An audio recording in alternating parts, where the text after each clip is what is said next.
Assalamualaikum warahmatullahi wabarakatuh. Selamat berjumpa kembali dengan saya Temi Setiabudi dalam pembahasan materi-materi sejarah yang baik itu sejarah Indonesia ataupun sejarah umum. Pada kesempatan kali ini saya akan membahas mengenai salah satu materi di kelas 12, yaitu perkembangan kehidupan politik dan ekonomi bangsa Indonesia pada awal kemerdekaan hingga lahirnya demokrasi liberal tahun 1950 sampai 1959. Sebelum kita membahas materi, alangkah baiknya untuk kalian semuanya silahkan untuk like dan subscribe terlebih dahulu video ini. Untuk mengetahui video-video berikutnya silahkan aktifkan tombol lonceng.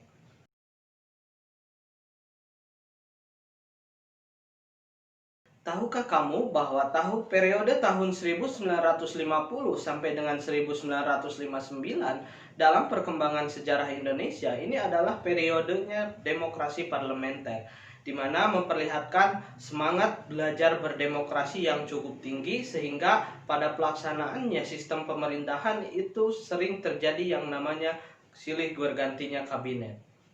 Meskipun kita masih belajar dalam hal berdemokrasi, namun perlu kita akui bahwa periode ini menjadi bagian dari salah satu sejarah bangsa ini, di mana hampir satu dasawarsa menorehkan sejarah di mana di dalamnya kita banyak harus mempelajari hal-hal yang berkaitan dengan demokrasi.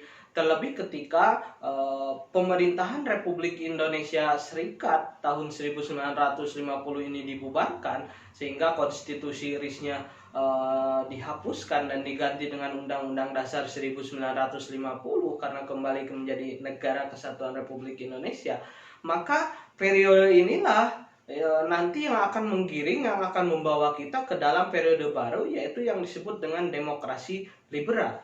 Salah satu ciri dari perkembangan demokrasi liberal ini ditandai dengan munculnya banyak partai atau multipartai dengan sistem kepartaian, sehingga tidak heran jika pada perkembangannya banyak jatuh bangunnya kabinet. Nah, ini salah satu ciri dari perkembangan demokrasi liberal. Sebagai contoh, kita lihat tahun 1950 sampai 51, di situ ada kabinet Natsir. Dilanjutkan tahun 51 sampai 52 ada kabinet Sukiman. Dari tahun 52 sampai 53 di situ ada kabinet Wilopo, dan sampai pada akhirnya pada perkembangan kabinet terakhir Juanda sampai 5 Juli 59. Nah, itu menggambarkan bagaimana sistem kepartaian ini menjadi hal yang sangat menentukan dalam perkembangan demokrasi pada periode ini, yaitu silih bergantinya kabinet. Baik, kita akan membahas satu persatu kabinet apa saja yang ada pada periode tahun 1950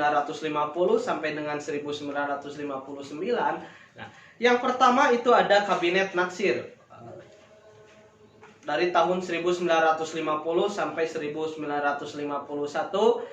di mana program-programnya yang pertama meningkatkan usaha keamanan dan juga ketentraman, kemudian mencapai konsolidasi dan menyempurnakan susunan pemerintahan, kemudian mengembangkan ekonomi kerakyatan dan juga menyelesaikan masalah Irian Barat. Namun kabinet ini tidak bertahan lama. Pada tanggal 21 Maret 1951 kabinet jatuh akibat adanya mosi tidak percaya dari salah satu partai oposisi di situ, karena Natsir ini didukung oleh Masyumi, nanti PNI sebagai oposisi, sehingga tidak lama maka kabinet Natsir harus jatuh, maka diserahkan kembali kepada presiden. Selepas bubarnya atau jatuhnya kabinet Natsir tahun 1951, Presiden Soekarno segera menunjuk Sukiman untuk menjadi Perdana Menteri. Kabinet Sukiman berdiri dari tahun 51 sampai tahun 1952. Dari segi pendukungnya ini didukung oleh dua partai besar, yaitu Masyumi dan juga PNI. Dari segi program kerja ini tidak beda jauh dengan kabinet sebelumnya, namun ada tambahan di mana pada masa ini ada program kerja akan mempercepat yang namanya pemilihan umum. Nah, namun lagi-lagi bahwa kabinet ini tidak bertahan lama karena dirundung dengan berbagai masalah. Salah satunya adalah masalah mengenai Mutual Security Act atau MSE, di mana Menteri Luar Negeri Indonesia Ahmad Subarjo menandatangani nota kesepakatan dengan Amerika Serikat terkait dengan bersedianya menerima bantuan dari Amerika dengan ketentuan-ketentuan yang ada dalam MSA tersebut. Nah, inilah yang menyebabkan PNI sebagai pendukung sehingga menjadi koalisinya pecah. Bahkan PNI yang mengusulkan kabinet ini dibubarkan karena telah melanggar kode-kode etik dari politik Indonesia, yaitu politik bebas aktif. Sehingga di situ kecenderungan Indonesia condong kepada Amerika Serikat. Selanjutnya ada Kabinet Wilopo, ini memerintah dari tahun 52 sampai 1953. Pada perkembangannya dari segi program kerja tidak beda jauh dengan sebelumnya, namun di situ ada memunculkan yang namanya penyelesaian masalah hubungan antara Indonesia Belanda, kemudian menciptakan keamanan dan ketentraman. Lagi-lagi kabinet ini harus jatuh selain adanya keretakan di dalam tubuh pendukungnya, ada juga peristiwa-peristiwa daerah yang mengakibatkan mundurnya kabinet itu. Yang pertama adalah peristiwa atau konflik 17 Oktober 1952 yang menempatkan TNI sebagai alat sipil dan memunculkan masalah intern dalam tubuh TNI. Nah, yang kedua adanya peristiwa Tanjung Morawa. Ini peristiwa yang terjadi di Deli Serdang terkait dengan soal tanah perkebunan yang ada di Sumatera Timur. Selanjutnya ada Kabinet Ali Sastro Amijoyo pertama, ini memerintah dari tahun 53 sampai tahun 1955. Pencapaian terbesar dalam periode ini yaitu mempersiapkan yang namanya pemilihan umum. Yang kedua, terlaksananya konferensi Asia Afrika di Bandung tahun 55 bulan April sebagai bentuk politik Indonesia bebas aktif di situ, membentuk yang namanya gerakan non-blok pada perkembangan berikutnya. Nah, lagi-lagi kabinet ini harus jatuh karena keretakan dalam tubuh pendukungnya, partai pendukung yang menarik diri. Nah, sehingga berlanjut pada periode berikutnya yaitu kabinet Burhanuddin Harahap. Ini memerintah dari tahun 1955 sampai 1956. Nah, tugas dari kabinet Burhanuddin Harahap ini adalah mengembalikan kewibawaan pemerintah, yaitu mengembalikan kepercayaan Angkatan Darat khususnya kepada pemerintah, karena berbagai peristiwa yang terjadi sebelumnya, baik itu ketika 17 Oktober 1952, nah, masalah desentralisasi, kemudian perjuangan pengembalian Irian Barat. Nah, keberhasilan kabinet Burhanuddin Harahap yaitu terlaksananya pemilu pertama tahun 1955. Ini sebagai pemilu yang paling demokratis yang pernah terjadi dalam sejarah bangsa Indonesia. Nah, lagi-lagi Burhanuddin Harahap ini harus mengembalikan mandatnya karena berbagai banyak hal, termasuk salah satunya keretakan dalam tubuh pendukungnya, yaitu dalam kabinet, yaitu partai politik, adanya mosi tidak percaya. Nah, selanjutnya setelah pemilu 1955 banyak partai politik yang menang di situ, termasuk munculnya PKI, kemudian nanti masuk ke jajaran kabinet, sehingga kabinet ini ditunjuk oleh Soekarno kepada Ali Sastro Amijoyo kembali, yaitu dengan nama kabinetnya Ali Sastro Amijoyo kedua. Nah, di sini banyak hal di mana PKI mulai masuk ke dalam tubuh kabinet, sehingga upaya-upaya di sini sangat menarik, di mana peran penting dari kabinet ini adalah menyelenggarakan atau melaksanakan keputusan dari konferensi Asia Afrika, kemudian menjalankan politik Indonesia yang bebas aktif. Nah, kemudian dan juga beberapa program lainnya mengenai KMB dan lain-lain. Nah, pada periode ini tidak lama berselang muncul kembali perpecahan dalam tubuh kabinet ini. Terakhir ada kabinet Juanda ini memerintah tahun 1957 sampai 1959. Eh, Kabinet Juanda ini dinamakan sebagai Zaken Kabinet. Nah, apa yang dimaksud dengan Zaken Kabinet?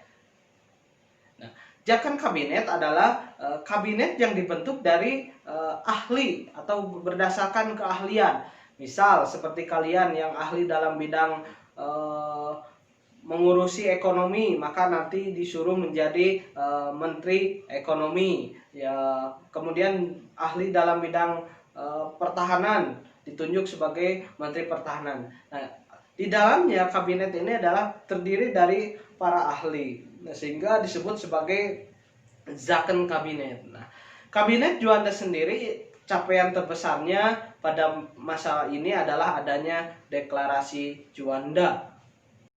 Deklarasi Juanda ini berisi mengenai wilayah laut Indonesia. Nah, tentunya berbicara mengenai wilayah laut Indonesia, kita didasarkan pada peraturan kolonial yaitu Zinen Maritim Kringen Ordinansi yang keluar tahun 1939, di mana lebarnya hanya 3 mil diukur dari garis air rendah dari pulau-pulau dan bagian pulau yang merupakan bagian dari wilayah daratan.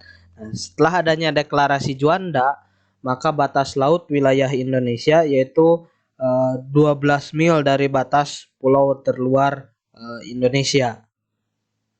Kalau kita perhatikan dari 7 kabinet yang ada, ini menandakan bagaimana perkembangan kabinet ini dikuasai oleh yang namanya partai politik.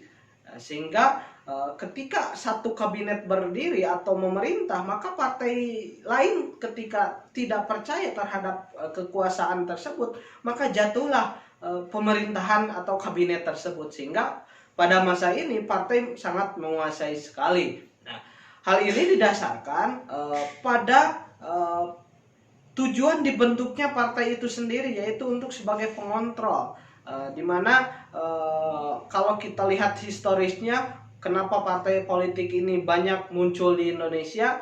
Nah, ini sesuai dengan maklumat Wakil Presiden tanggal 3 November 1945, Bung Hatta di situ yang menandatangani bahwa Soekarno menginginkan PNI ini sebagai partai tunggal kala itu.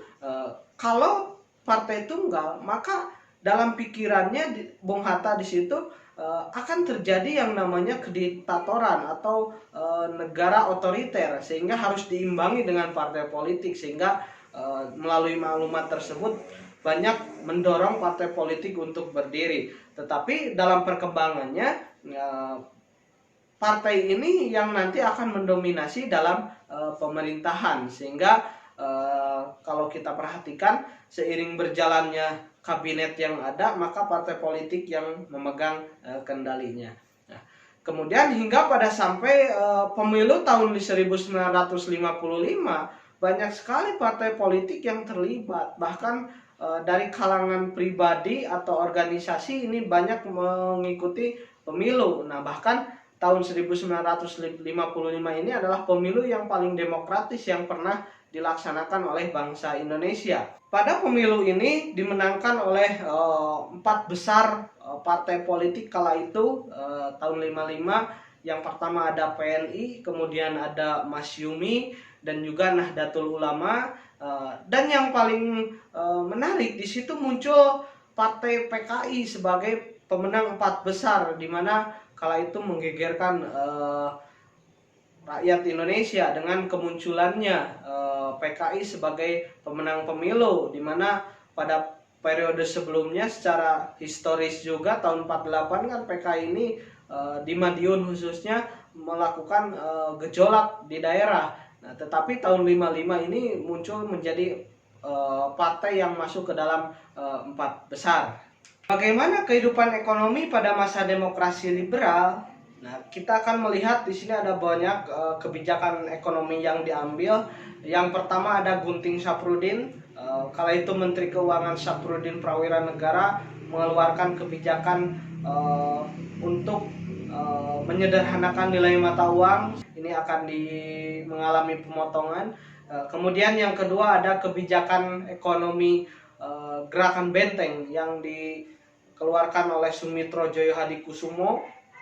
Selanjutnya ada kebijakan ekonomi Alibaba yang dikeluarkan pada masa kabinet Wilopo, di mana Ali ini menggambarkan pengusaha asing, kemudian Baba ini menggambarkan pengusaha Indonesia, sehingga akan adanya kerjasama investasi antara asing dengan pengusaha Indonesia. Nah, selanjutnya nasionalisasi perusahaan-perusahaan asing, salah satunya adalah The Japase Bank yang nanti akan berubah namanya menjadi Bank Indonesia. Dengan kebijakan ekonomi, kemudian perkembangan politik pada masa demokrasi liberal dari tahun 50 sampai 59, ini banyak terjadi kemunduran bagi bangsa Indonesia, sehingga pemerintah melalui Presiden Soekarno pada tanggal 5 Juli 1959 mengambil tindakan dengan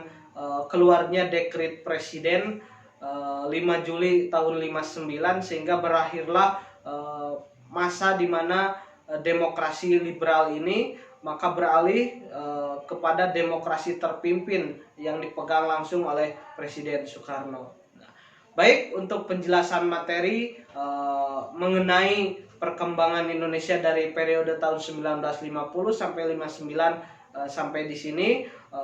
Mohon maaf apabila ada kekurangannya. Wabillahi taufiq wal hidayah. Assalamualaikum warahmatullahi wabarakatuh.